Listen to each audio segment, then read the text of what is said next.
एक ऐसी शैतानी मूर्ति जिसे जो भी छू लेता है वो मौत के घाट उतर जाता है। इस मूर्ति को छूने से लोगों की एक के बाद एक हत्या होना शुरू हो जाती है, लेकिन किसी को समझ नहीं आ रहा था कि ये सब कुछ कैसे हो रहा है। अब क्या है इस काली शैतानी मूर्ति के पीछे का राज, और क्या कोई ऐसा भी है जो इस मूर्ति को कंट्रोल करके उसकी शैतानी शक्तियों को खत्म कर सकता है, या फिर ये मौत का सिलसिला ऐसा ही चलता रहेगा। यही देखेंगे हम आज की खतरनाक कहानी में, और इस मूवी का नाम है सुवर्ण सुंदरी। तो दोस्तों, मेरा नाम है किरण और आप देख रहे हैं हॉरर बॉक्स हिंदी। अगर आपको भी ऐसे ही खतरनाक मूवीज देखना पसंद है तो हमारे चैनल को सब्सक्राइब जरूर कीजिए, क्योंकि हम आपके लिए ऐसे ही वीडियोस लाते रहते हैं। तो चलिए बिना किसी देरी के शुरू करते हैं आज की कहानी। कहानी की शुरुआत होती है 18वीं सेंचुरी में, जहां पर हम देखते हैं एक गरीब किसान अपनी जमीन पर खेती कर रहा होता है। तभी उसे एक सुंदर सोने की मूर्ति मिलती है। वो अपने बेटे को उस मूर्ति को घर पर रखने के लिए कहता है, लेकिन उस रात उसे अजीब तरह की आवाजें सुनाई देने लगती है। वो उन आवाजों का पीछा करते हुए अपने घर से दूर आ जाता है और उसे ऐसा लगता है कि कोई उसका पीछा कर रहा है। यहाँ इस तरफ दूसरी ओर किसान की माँ को मेज के नीचे से कुछ आवाजें आने लगती है। वो जब जाकर देखती है तो उसे वहाँ पर एक बहुत ही डरावना रूप दिखाई देता है, जो कि उस बुजुर्ग औरत को मार डालता है। फिर वो रूप किसान की पत्नी को भी मार डालता है और किसान को कुछ समझ नहीं आ रहा था, लेकिन उसके कुछ देर बाद उसे पता चलता है कि उसकी माँ और उसकी पत्नी का कातिल और कोई नहीं बल्कि उसका अपना बेटा है। और दादी को मारकर वो लड़का बहुत ही खुशी से नाच रहा होता है। अब वो उस किसान को भी मारने के लिए तैयार हो जाता है, जिससे कि किसान समझ जाता है कि उस स्वर्ण मूर्ति में ही कोई बुरी शक्ति है जो उसके बेटे से ये सब कुछ करवा रही है। अब वो एक जगह पर अपने बेटे को बांधकर उस मूर्ति को गांव से कहीं दूर एक कुएं में फेंकने के लिए जाता है, लेकिन असल में कुएं में मूर्ति नहीं बल्कि वो खुद ही गिर जाता है। वो मूर्ति तो बाहर ही रह जाती है। मतलब कि दोस्तों, ये मूर्ति इतनी खतरनाक होती है कि अगर कोई इस मूर्ति को मिटाने की कोशिश करेगा तो वो खुद ही मारा जाएगा। अब उसके बाद हमें इस मूर्ति के फ्लैशबैक के बारे में दिखाया जाता है, जहां पर हम देखते हैं कि 15वीं सेंचुरी में एक राजा के पास ये मूर्ति थी। उस राजा को इस मूर्ति के बुरी शक्तियों के बारे में पता नहीं था और वो इसे देवी मानकर उसकी पूजा करने लगा। लेकिन उसके कुछ ही दिनों में उस राज्य के लोग एक दूसरे के साथ लड़ाई झगड़ा करके मारे गए और उस राजा की भी मृत्यु हो गई। और दोस्तों, इस तरह से इस मूर्ति की वजह से उस साम्राज्य का अंत हो जाता है। अब उसके बाद हम प्रेजेंट टाइम में आते हैं, जहां पर हम देखते हैं कि ये मूर्ति एक गैंगस्टर के पास है और आनंद नाम का एक बिजनेसमैन उसे 2 करोड़ की कीमत पर खरीदना चाहता है। अब गैंगस्टर भी इसके लिए मान जाता है और वो अपने आदमी से कहता है कि उस मूर्ति को ले आओ, लेकिन उसका साथी बताता है कि 2 दिन पहले ही उस आदमी की मौत हो गई। तो गैंगस्टर उससे कहता है कि तुम जाओ और उस मूर्ति को लेकर आओ। अब अपने बॉस की बात मानकर वो उस मूर्ति को लेकर आ ही रहा होता है कि तभी बीच में उसे दूसरे गैंग के लोग मारकर उस मूर्ति को ले जाते हैं। अब दूसरे गैंग का लीडर आनंद को कॉल करके कहता है कि मुझे इस मूर्ति के 5 करोड़ रुपए चाहिए, जिस पर आनंद कहता है कि मैं तुम्हें 6 करोड़ रुपए दूंगा, लेकिन बस वो मूर्ति मुझे लाकर दो। अब उस नए गैंग के लोग उस मूर्ति को लेकर आनंद के पास जाने लगते हैं। तो उसके अगले सीन में हम पूर्णा नाम की एक औरत को देखते हैं और वो भी कोई बिजनेस डील साइन करके घर पर लौट रही होती है। लेकिन अचानक रास्ते में उसकी गाड़ी खराब हो जाती है, इसलिए वो अपने घर पर लेट पहुंचती है। दरअसल वो और उसका पति कहीं पर जाने वाले होते हैं, लेकिन पूर्णा के देर से आने की वजह से उनकी फ्लाइट मिस हो जाती है। फिर वो दूसरी फ्लाइट बुक करके एयरपोर्ट के लिए निकलते हैं, लेकिन तभी रास्ते में वो एक एक्सीडेंट को देखती है। और दोस्तों, दरअसल ये वही गैंग होती है जो मूर्ति को लेकर जा रही थी। उनकी ही गाड़ी का यहाँ पर एक्सीडेंट हुआ था। अब पूर्णा उनकी मदद करने के लिए जाती है, लेकिन इतने में वहाँ पर एम्बुलेंस आ जाती है। तो पूर्णा और उसका पति, जिसका नाम होता है विश्वास, वो एयरपोर्ट के लिए निकल जाते हैं। अब उसके अगले सीन में हमें श्रद्धा नाम के एक आर्कियोलॉजिस्ट को दिखाया जाता है, जो उस बिजनेसमैन आनंद की माँ है। वो उस मूर्ति की फोटो को देखती है और बहुत ज्यादा घबरा जाती है। वो उसे कहते हैं कि इस मूर्ति को मत खरीदो, ये एक शापित मूर्ति है। अगर तुमने इस मूर्ति को खरीदा तो हमारा पूरा परिवार मौत के घाट उतर जाएगा। लेकिन आनंद उसकी एक भी बात नहीं सुनता। तब श्रद्धा अपने बचपन को याद करके बहुत ही ज्यादा रोने लगती है। अब यहाँ पर हमारे सामने एक ट्विस्ट रिवील होता है, मतलब कि पूर्णा अपने पिछले जन्म में श्रद्धा की माँ थी और श्रद्धा का पति यानी कि पूर्णा का हस्बैंड एक कलेक्टर था। पूर्णा, उसका पति और उसकी बेटी श्रद्धा एक पुराने लेकिन सुंदर घर में रहने के लिए गए और उस घर में ढेर सारी पुरानी चीजें रखी हुई थी। श्रद्धा को खासकर वहां पर रखा हुआ पियानो बहुत ही ज्यादा पसंद आ जाता है और वो अपने पापा के साथ उस पियानो को बजाना सीखती है। अब उस रात पूर्णा को कुछ अजीबोगरीब आवाजें आने लगती है। बिजली भी नहीं थी तो वो कैंडल लेकर उस आवाज का पीछा करती है और उस दिशा में आते हुए वो एक पेंटिंग के पास आ जाती है। तभी उसे एक औरत के रोने की आवाज आती है, लेकिन इतने में उसका पति वहां पर आकर उसे उस कमरे से लेकर चला जाता है। अब उसके अगले दिन पूर्णा का ससुर यानी कि कलेक्टर का पिता वहां पर आता है और उससे भी रात को किसी औरत के रोने की आवाज सुनाई देती है। वो उस ऊपर के कमरे में जाता है जहां पर उसे वो आवाज आ रही थी। वहां पर एक लड़की कुर्सी पर बैठी होती है और वो कलेक्टर भी अपने पिता का पीछा करता है। लेकिन तभी अचानक हम उस कलेक्टर के पीछे एक औरत को देख पाते हैं और उसके अगले सीन में हम देखते हैं कि कलेक्टर की मौत हो गई है। सबको लगता है कि किसी औरत ने ही कलेक्टर को मारा है, लेकिन वो कौन है इसका किसी को पता नहीं चलता। अब इस बात से पूर्णा, उसकी बेटी श्रद्धा और पूर्णा का ससुर ये तीनों ही बहुत ही ज्यादा रोने लगते हैं। लेकिन तभी कोटी नाम का एक जमींदार उस घर में आता है और वो अपनी बेटी को आवाज देने लगता है। पूर्णा के ससुर उससे पूछते हैं तो वो कहता है कि मैं अपनी बेटी शांति को यहाँ पर ढूंढ रहा हूँ। वो ससुर कहते हैं कि लेकिन इस नाम का तो यहाँ पर कोई भी नहीं रहता। लेकिन तभी ऊपर के कमरे से आवाज आती है कि पिताजी, मैं यहाँ पर हूँ। कोटी जब ऊपर जाता है तो उस कमरे में एक औरत होती है जो कहती है कि पिताजी, आपने यहाँ पर आने में बहुत देर कर दी। आपने अपनी पूरी जायदाद मेरे नाम कर दी और मेरी शादी करवा दी, लेकिन मेरे पति ने मेरा बहुत शोषण किया और इस घर में मेरा कत्ल कर दिया। आप खुद ही देख लीजिए। और तब हमें दिखाया जाता है कि शांति को उसका पति बहुत ही ज्यादा मारता पीटता था। ऐसे ही एक दिन इनकी लड़ाई बहुत ज्यादा बढ़ गई और शांति के पति ने उसे चाकू से मार डाला। और जब कोटी को ये बात पता चली तो उसने अपने दामाद को ही मार डाला और फिर खुद से ही अपनी भी जान ले ली। और दोस्तों, दरअसल कोटी खुद एक आत्मा होता है, मतलब कि शांति, उसका पति और कोटी, इन तीनों की आत्माएं उस घर में भटक रही होती है और इन आत्माओं की लड़ाई चलती रहती है। अब कोटी उन्हें आगे बताता है कि हम तीनों की मौत की असली वजह एक मूर्ति है जो कि अभी भी इस घर में मौजूद है। उसी की वजह से हम मरे हैं और अभी भी हमारी आत्मा इस घर में भटक रही है। आप लोग जल्दी से जल्दी ये घर छोड़कर चले जाओ, वरना वो खूनी मूर्ति आपको भी मार डालेगी। अब ये बात जानने के बाद ससुर पूर्णा और श्रद्धा से कहता है कि हमें जल्द से जल्द यहाँ से निकलना चाहिए, लेकिन पूर्णा और श्रद्धा उसकी तरफ देखते भी नहीं। और तभी अचानक बाहर किसी के चिल्लाने की आवाज सुनाई देती है। पूर्णा बाहर जाकर देखती है तो वहाँ पर उसके ससुर मरे पड़े होते हैं। पूर्णा को समझ नहीं आ रहा था कि ये सब कुछ कैसे हो रहा है और कौन कर रहा है। मतलब कि दोस्तों, उस मूर्ति ने उनके ससुर को मार डाला होता है ताकि वो इन लोगों को उस मूर्ति के बारे में ना बता सके। अब उस रात को पूर्णा को पियानो बजाने की आवाज आती है। जब वो हॉल में जाकर देखती है तो श्रद्धा पियानो बजा रही होती है, लेकिन तभी वो आईने में देखती है तो उसका पति श्रद्धा को सिखा रहा होता है। पूर्णा घबराकर श्रद्धा को अपने पास बुलाती है और कहती है कि बेटी, हमें यहाँ से जल्द निकलना चाहिए, इस घर में जरूर कोई बुरी शक्ति है। लेकिन तभी श्रद्धा के पिता की आत्मा उसे कहती है कि बेटी, वो बुरी शक्ति तुम्हारी माँ है, उसने मुझे और तुम्हारे दादाजी को मार डाला। और दोस्तों, यहाँ पर रिवील होता है एक और शॉकिंग ट्विस्ट। दरअसल जब पूर्णा इस घर में पहली बार आई थी तो उसे रसोई में वही मूर्ति मिली थी जो सदियों पहले उस राजा को और उस किसान को मिली थी। जैसे ही पूर्णा ने उस मूर्ति को हाथ लगाया, उसके अंदर वो बुरी शक्ति आ गई और फिर उसने एक एक करके अपने परिवार के लोगों को मारना शुरू किया।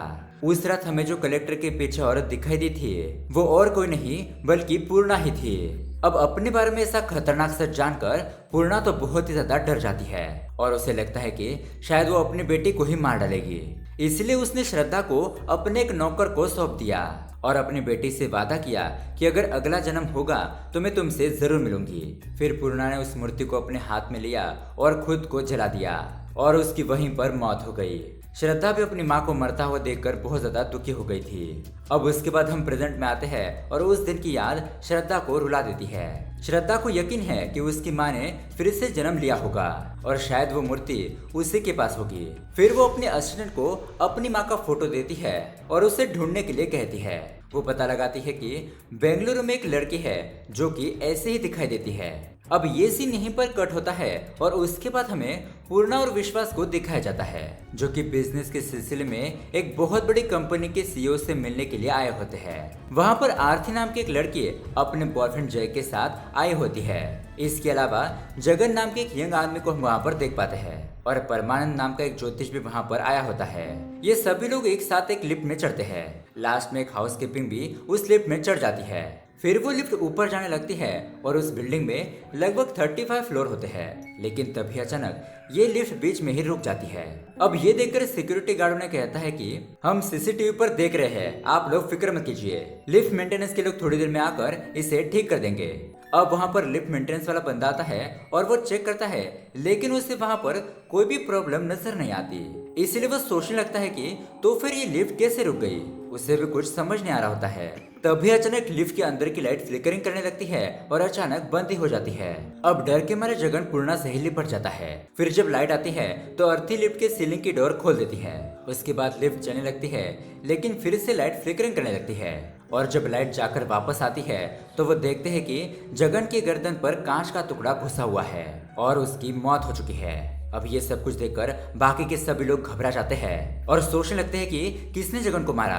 अब सिक्योरिटी को लगता है कि इन बाकी 6 में से किसी ने जगन को मारा है, तो वो तुरंत ही पुलिस को कॉल कर देता है और पुलिस भी तुरंत ही वहाँ पर आ जाती है। वो उनसे कहती है कि अपने अपने बैग में जो भी सामान है उसे खोलकर दिखाओ। सब लोग अपने बैग में रखी हुई चीजों को दिखाते हैं और पूर्णा अपना बैग खोलती है तो उसके अंदर वही खतरनाक मूर्ति होती है।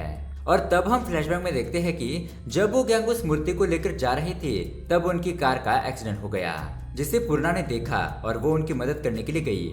लेकिन तभी वहां पर एम्बुलेंस आ गई और उन सभी लोगों को वहां से लेकर चली गई। तब पूर्णा ने उनकी गाड़ी से वो मूर्ति निकालकर अपने पास रख ली थी और तब जाके हमें पता चलता है कि इस लिफ्ट में यह सब कुछ क्यों हो रहा है। उस मूर्ति की वजह से यह सब कुछ हो रहा था। मतलब कि अगर उस लिफ्ट में कोई भी पूर्णा को टच करेगा तो उसकी मौत हो जाएगी। अब फिर से एक बार लाइट ऑफ होती है और जब ऑन होती है तो वो हाउसकीपिंग एक कोने में पड़ी होती है। किसी ने उसकी गर्दन को तोड़कर उसे मार डाला था। पुलिस ये सब कुछ बेबस होकर बस देख ही रही थी, क्योंकि उन्हें भी कुछ समझ नहीं आ रहा था कि इसे कैसे रोका जाए। अब इससे पहले कि अगला कत्ल हो वो फायर डिपार्टमेंट को कॉल कर देते हैं ताकि जल्द से जल्द इन लोगों को बाहर निकाला जा सके और लिफ्ट में कोई कत्ल ना हो। लेकिन उनके आने में देरी भी हो सकती है। तो सिक्योरिटी कहता है कि हमारे पास एक लिफ्टमैन है जिसे हम 30वें फ्लोर से नीचे उतार सकते हैं और वो एक एक करके उन सभी लोगों को ऊपर ला सकता है। फिर फाइनली वो लिफ्टमैन एक हथौड़ा और कुछ टूल्स लेकर 30वें फ्लोर की रस्सी से नीचे उतरता है और यहाँ एक के बाद एक हो रही मौतों को देखकर विश्वास पूर्णा से कहता है कि पूर्णा, मैं तुमसे बहुत ज्यादा प्यार करता हूँ, मैं तुम्हारे साथ ही अपनी पूरी जिंदगी बिताना चाहता हूँ, तुम डरो मत, मैं तुम्हें कैसे भी करके यहाँ से बाहर निकालूंगा। अब वो ये सब कुछ कह ही रहा होता है कि तभी अचानक उस लिफ्टमैन के हाथ से हथौड़ा नीचे फिसलकर उसके सिर पर गिर जाता है, क्योंकि लिफ्ट की सीलिंग का डोर खुला हुआ था और वो हथौड़ा उसके सिर पर गिरने की वजह से विश्वास की वहीं पर मौत हो जाती है। ये सब कुछ देखकर पूर्णा को भी कुछ समझ नहीं आता और वो फूट फूट कर रोने लगती है।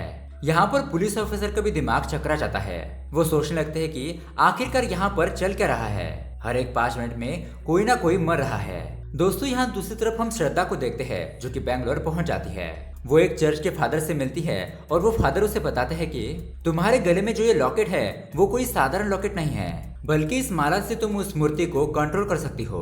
अगर तुमने अपनी माला को जमीन पर त्रिकोणाकार रूप में फैला दिया और उसके बीच में उस मूर्ति को रख दिया तो तुम उस मूर्ति और उसके अंदर के दुष्ट शक्तियों को नष्ट कर सकती हो। यहाँ इस तरफ हम देखते हैं लिफ्ट में 5 मिनट बीत जाते हैं और ज्योतिष परमानंद कोई मंत्र जाप करते हुए पूर्णा से कहने लगता है कि इस लिफ्ट में एक बुरी शक्ति है और मुझे शक है कि वो बुरी शक्ति तुम ही हो।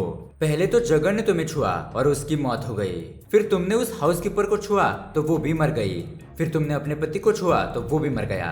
पूर्णा घबरा कर कहती है कि सर, आप ये क्या कह रहे हैं, भला मैं ऐसा क्यों करूंगी, प्लीज मेरे बारे में ऐसा मत कहिए। और ऐसा कहते हुए वो अनजाने में ही परमानंद को टच कर देती है। तब परमानंद कहता है कि हे भगवान, मेरी आत्मा को शांति देना, इस चुड़ैल के हाथों से मरने से अच्छा है मैं खुद ही मर जाऊं। और ऐसा कहकर वो अपने ही माला से अपना गला घोट कर मर जाता है और इस तरह से पूर्णा की वजह से लिफ्ट के लोग मर रहे होते हैं। अब बाकी बचे थे अर्थी और जय।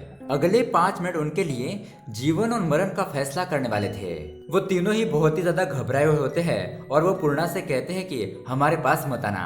फिर 5 मिनट के बाद लाइट ऑफ होती है और जब ऑन होती है तो जय के गले में कांच का टुकड़ा होता है, मतलब कि वो भी मर चुका था। और उसके 5 मिनट बाद अर्थी भी कांच का टुकड़ा लगने की वजह से मर जाती है। अब दोस्तों क्या कम से कम पूर्णा की जान तो बचेगी? देखते हैं चलो। सच कहूँ तो पूर्णा को उस मूर्ति को अपने साथ लाना ही नहीं चाहिए था, उसकी वजह से बाकी के सभी लोगों की जान चली गई। खैर अब उसके अगले सीन में हम देखते हैं कि पूर्णा किसी तरह से उस लिफ्ट से बाहर आ जाती है और वो टेरेस पर जाकर उस मूर्ति के साथ नीचे कूद जाती है। अब उसने ऐसा क्यों किया ये जानने के लिए हम कुछ देर पहले का फ्लैशबैक देखते हैं। आखिर में उस लिफ्ट में पूर्णा के छूने से आरती की जान चली गई, लेकिन जब पूर्णा ने आरती को टच किया था तो उससे कुछ महसूस हुआ था।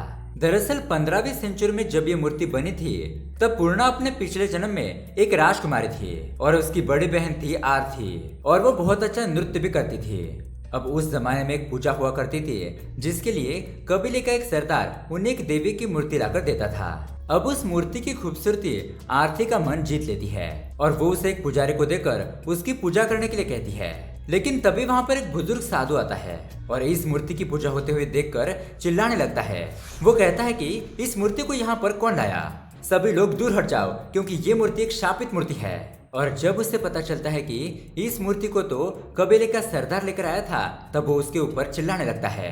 तब वो बाबा उसे कहते हैं कि मैं जानता हूँ कि तुमने इस मूर्ति के अंदर बुरी शक्तियों को भरा है और काली शक्तियों की पूजा करके उन्हें जागरूक किया है। बताओ इस मूर्ति को तुमने राजकुमारी को क्यों दिया? तो वो सरदार बताता है कि इस राजा ने हमारे सारे कबीले का नामो निशान मिटा दिया और अपने कबीले का मैं आखिरी इंसान बचा हूँ, इसलिए राजा से बदला लेने के लिए मैंने कई सारी पूजाएं की और दुनिया की बुरी से बुरी शक्तियों को इस मूर्ति के अंदर भर दिया। अब चाहे मुझे आप मार डालो, लेकिन इस मूर्ति के अंदर जो दुष्शक्तियां है वो जन्मों जन्मांतर तक कभी कमजोर नहीं होगी, वो सभी लोगों को मारती ही रहेगी। तब वो साधु उसे कहता है कि तुम्हारा गुस्सा तो राजा पर है ना, तो तुम इसका बदला जनता से क्यों लेना चाहते हो? इसमें इस राज्य की जनता की कोई गलती नहीं है और आखिरकार तुम्हें चाहिए क्या? वो सरदार कहता है कि इस राजा को मेरे सामने घुटने टेक कर माफी मांगनी होगी और इस राज्य को भी मेरे हवाले करना होगा, तभी मैं इस राज्य के लोगों को कुछ नहीं करूंगा और मैं खुद यहाँ पर नैतिकतापूर्ण तरीके से राज करूंगा। अब उसके बाद साधु राजा से कहता है कि महाराज अब आपके पास अपने परिवार और जनता को बचाने के लिए और कोई रास्ता नहीं है, मैं आपसे विनती करता हूँ आप इसकी बात मान लीजिए। लेकिन वो राजा उसकी एक भी बात नहीं मानता और उस सरदार को लात मार देता है। फिर वो उसे खत्म करने का आदेश देता है, लेकिन मरने से पहले सरदार कुछ मंत्र पढ़ता है और राजा की बेटी यानी कि आरती पर चावल के दाने फेंक कर शाप देता है कि इस मूर्ति के दुष्शक्तियों का अंत कभी नहीं होगा, और इतना कहकर वो मर जाता है। लेकिन उसके कुछ ही देर बाद उस सरदार की आत्मा राजकुमारी अर्थी के अंदर आ जाती है और वो उस सोने की मूर्ति की रक्षा करने लगती है। अब उस मूर्ति की बुरी शक्तियों को जिंदा रखने के लिए खून की जरूरत थी, इसलिए अर्थी वहाँ के कई सारे लोगों का कत्ल करके उनके खून को उस मूर्ति को अर्पण कर देती है। अब राजा से ये सब कुछ देखा नहीं जाता और वो अपने हाथों से ही अपनी बेटी को मार डालता है। फिर वो अपने सिपाहियों से कहता है कि इस मूर्ति को लेकर कहीं दूसरी जगह पर दफना दो। अब वो सिपाही वैसा ही करते हैं और उसके कुछ समय बाद उस किसान को वो मूर्ति मिल जाती है। वो उस मूर्ति को अपने घर ले जाता है और उसके अगले ही दिन उसका पूरा परिवार मर जाता है। फिर वो मूर्ति किसी दूसरे के हाथ लगती है और उसके परिवार की भी मौत हो जाती है। इस तरह से एक एक करके उस राज्य के सभी लोग मर जाते हैं और उनका पूरा साम्राज्य ही नष्ट हो जाता है। अब अपने पूर्व जन्म की ये सारी यादें पूर्णी को तब आई जब उसने अर्थी को छुआ। वो ये सहन नहीं कर पाई कि अर्थी जो उस जन्म में उसकी बहन थी, उसकी मौत पूर्णा के यहाँ तो हुई थी और इसीलिए वो उस मूर्ति के साथ खुदकुशी करने के लिए छत से कूद जाती है। लेकिन उस मूर्ति को कोई भी नुकसान नहीं हुआ होता है। लेकिन तभी हम देखते हैं कि उस वक्त श्रद्धा वहाँ पर पहुंच जाती है। फिर वो एक जगह पर बैठकर कुछ मंत्रों का जाप करने लगती है और अपने गले में जो माला होती है उसे उतार कर उसे त्रिकोण आकार में फैला देती है और कई सारे मुश्किलों का सामना करने के बाद आखिरकार वो उस शापित मूर्ति को उस माला के बीचों बीच रखने में कामयाब हो ही जाती है। और इस तरह से श्रद्धा उस मूर्ति के साथ साथ उस दुष्ट शक्तियों का भी अंत कर देती है जो कि सदियों से कई सारे लोगों की जान लेते हुए आ रही थी। और दोस्तों इसी के साथ ये कहानी यहीं पर एंड हो जाती है। तो दोस्तों मूर्ति की अमेजिंग मूवी आपको कैसी लगी हमें कमेंट करके जरूर बताइएगा। ऐसे ही अमेजिंग मूवी देखने के लिए हमारे चैनल को सब्सक्राइब जरूर कीजिए। मिलते हैं ऐसे ही किसी अमेजिंग वीडियो में। Thanks for watching.